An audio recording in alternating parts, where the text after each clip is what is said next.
आई थी निंदिया आई। उसमें हमने आपको कविता भी बताया और उसका अर्थ भी बताया था।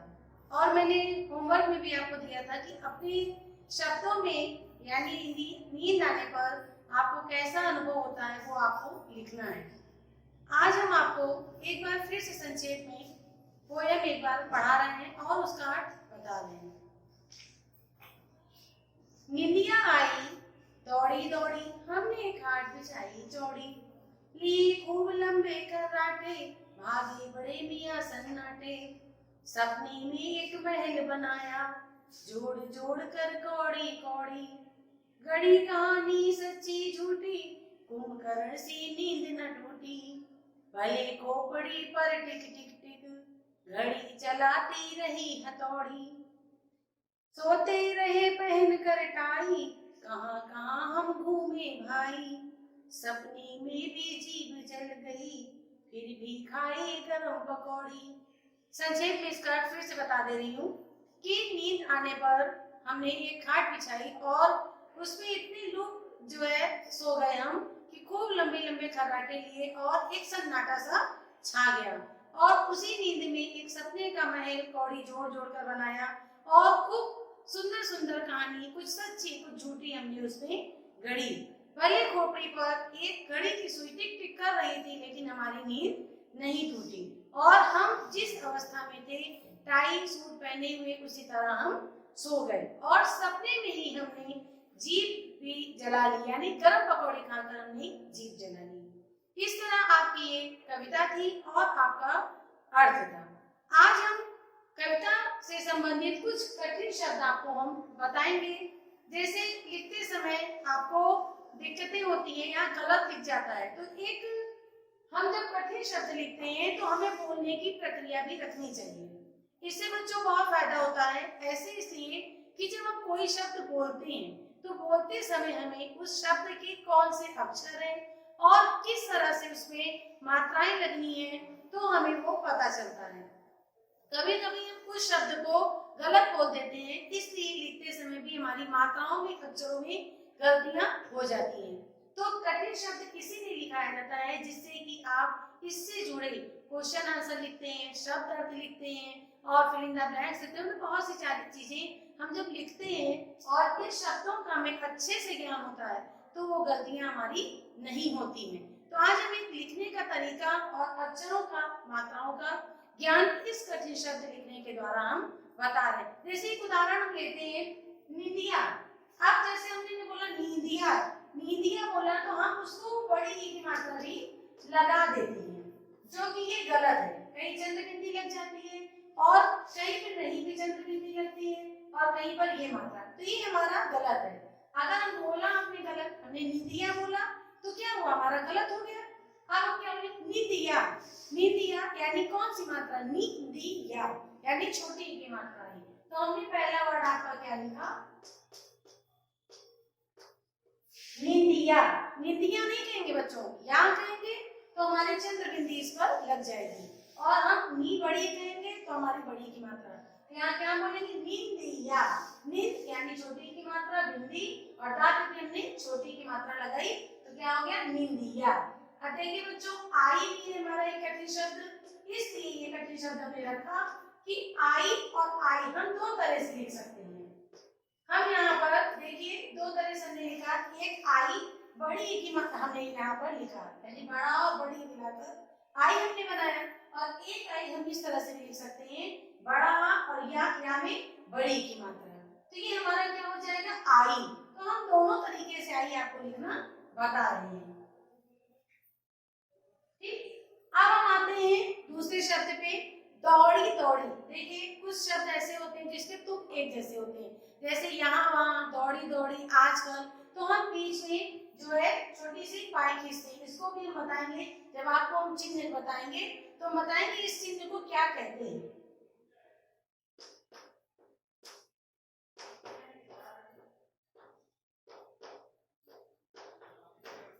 ये हमारा हो गया दौड़ी दौड़ी, यानी यहाँ पर हमने इस चिन्ह का प्रयोग किया है। क्यों? क्योंकि दोनों शब्द एक समान है। फिर आते हैं हम बिछाई। देखिए यहाँ पर भी हमारा ये। अब इसको भी हम दूसरी तरीके से लिख सकते हैं। कैसे लिख सकते हैं?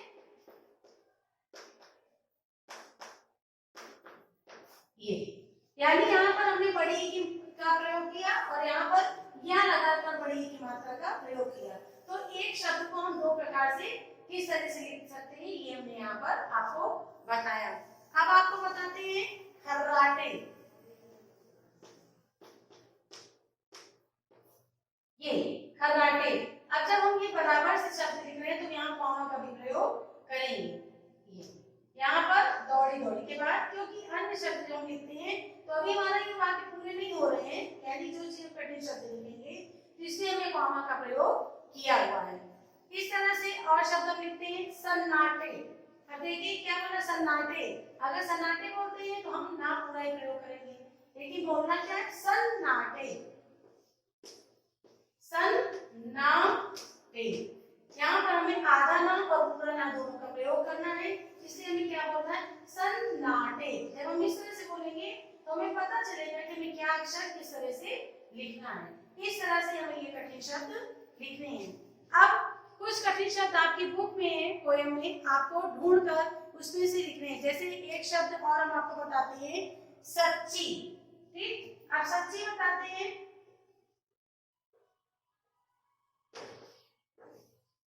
सच्ची, क्यों? यहाँ पर भी देखिए, जैसे यहाँ सन्नाटे, तो सच्ची जब हम बोलेंगे तो हमें दोनों चा का प्रयोग पता चल रहा है कि कहाँ पर हमें आधा चा प्रयोग करना है और कहाँ पर हमें पूरा चा प्रयोग करना है। तो इस तरह से हमने क्या लिखा? सच्ची, यानी सा आधा चा और पूरा चा की बड़ी की मात्रा, ये हमारा हो गया सच्ची। अब आते हैं खोपड़ी। देखिए बच्चों, इसमें दिक्कत क्या होती है, कुछ वर्ड हम इसलिए ऐसे बता दे रहे हैं आपको। खोपड़ी में क्या होता है? डा और आ का फर्क होता है। देखिए ये हमारा डा है, ठीक, ये हमारा ढा है, लेकिन करते क्या है, इस दोनों का प्रयोग कर देते हो, समझ में नहीं आता मुझे सही क्या लगाना है। सही हमारा होगा, एक देखिए जो हम काका का के बाद लिखते हैं वो हमारा अंगा कहलाता है। ठीक, अगर ये बिंदी यहाँ लगा देते हैं तो ये हमारा ड़ा हो जाता है। बिंदी लगने पर ये डा हमारा ड़ा हो जाता है। तो हम किस तरह से लिखेंगे?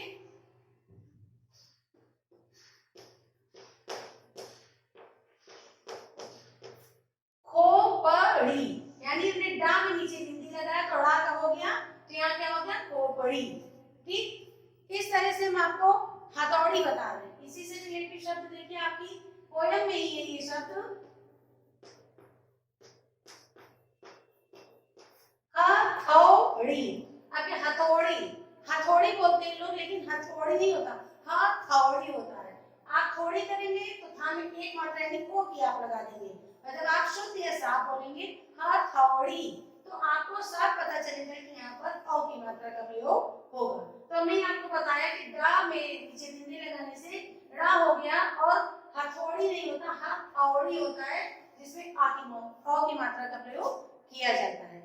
इस तरह से अब पकौड़ी भी हम आपको बताते हैं। सब आपकी कविता में, बुक में सारे शब्द हैं। ये आपको बुक से भी देखेंगे तो आप लिखते समय एक चीज का जरूर ध्यान दीजिए कि जब आप लिखते हैं तो शब्दों और मात्राओं को देखकर साफ और शुद्ध लिखें। यहाँ पर भी देखिए हथौड़ी, पकौड़ी, और कहते जब पकौड़ी है पकौड़ी तो बच्चों उसमें ओ की मात्रा का संबोधित होता है, तो यहाँ पर जैसे क्या बोलेंगे? पकौड़ी, तो यहाँ पर ओ की मात्रा बढ़ा, इसी तरह से यहाँ पर पकौड़ी हो गया। तो इस तरह से कुछ शब्द आपको लिखने हैं। जैसे आपको लिखते समय आप बोलेंगे जरूर, जब आप बोलेंगे तो आपको उसके उच्चारण का भी पता चलेगा, क्या शब्द है क्या मात्रा वो भी आपको पता चलेगी। इस तरह से आपको अपनी कविता से जो है कठिन शब्द लिखना है और उसे उच्चारण भी करना है। लिखते समय आपको अपनी लिखावट, मात्राओं और अक्षरों पर जरूर ध्यान देना है, क्योंकि छोटी सी मिस्टेकिंग हमारी हैबिट बन जाती है और हम शुद्ध लिखना भी चाहते हैं लेकिन हमारा शुद्ध अशुद्ध हो जाता है। क्यों? क्योंकि हम अक्षरों और मात्राओं पर ध्यान नहीं देते। इसीलिए हमने आज यहाँ पर आपको बताया है। कुछ शब्द और हम आपको बोल दे रहे हैं, जैसे टिक टिक टिक, यानी यहाँ पर भी देखिए हमने जो ये मात्रा यहाँ प्रयोग किया है, ये मात्रा हम यहाँ पर फिर प्रयोग करते हैं। टिक टिक और फिर टिक। अब देखिए ये तीनों एक समान है, इसलिए यहाँ पर टिक टिक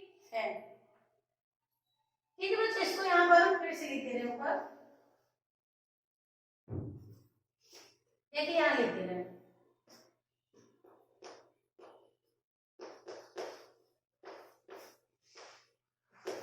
ये इस तरह से ये हमारा आएगा यहाँ पर, यानी हम मात्रा का प्रयोग बीच में कर रहे हैं। एक शब्द एक समान है तो वहां पर हम मात्रा का प्रयोग कर रहे हैं। इस तरह से जीभ, जा में कौन सी मात्रा लगी? जी ई, बड़ी की मात्रा हमारी लगी और भा, तो क्या हो गया?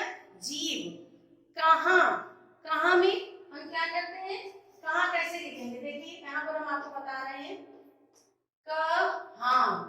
अब देखिए कहा बोलेंगे तो चंद्र बिंदी का प्रयोग नहीं होगा, कहा में चंद्र बिंदी का प्रयोग नहीं होगा, और कहाँ में हमारी चंद्र बिंदी आ रही है, यानी आऊं, कहाँ। तो साफ आपको जब बोलेंगे तो पता चलेगा कि किस मात्रा का हमको कहाँ प्रयोग करना है। इस तरह से आपके कुछ कठिन शब्द हैं, वो आप पढ़ेंगे, यानी पोएम को आप पढ़ेंगे तो आपको और भी जो कठिन शब्द लगता है जो आप नहीं लिख सकते, आप अपनी कॉपियों में लिखेंगे कि हम देखिए ये शब्द लिख पाते हैं कि नहीं। तो जब नहीं लिख पाते हैं तो आप पहले बुक देखेंगे, उसको पढ़ेंगे और फिर उसको लिखेंगे। तो मुझे उम्मीद है कि आपके जो अशुद्ध शब्द लिखे होते हैं वो आपकी आदत छूट जाएगी और आप शुद्ध शब्द लिख सकेंगे। इस तरह से आपको मैंने आज पोयम बताई, पोयम से संबंधित अर्थ संक्षेप में बताया और कठिन शब्द। अब आपको पोयम पढ़कर कठिन शब्द लिखने हैं और उसके उच्चारण भी करने हैं। उम्मीद है कि मुझे आपकी ये अशुद्ध शब्द लिखने वाली आदत जरूर छूट जाएगी।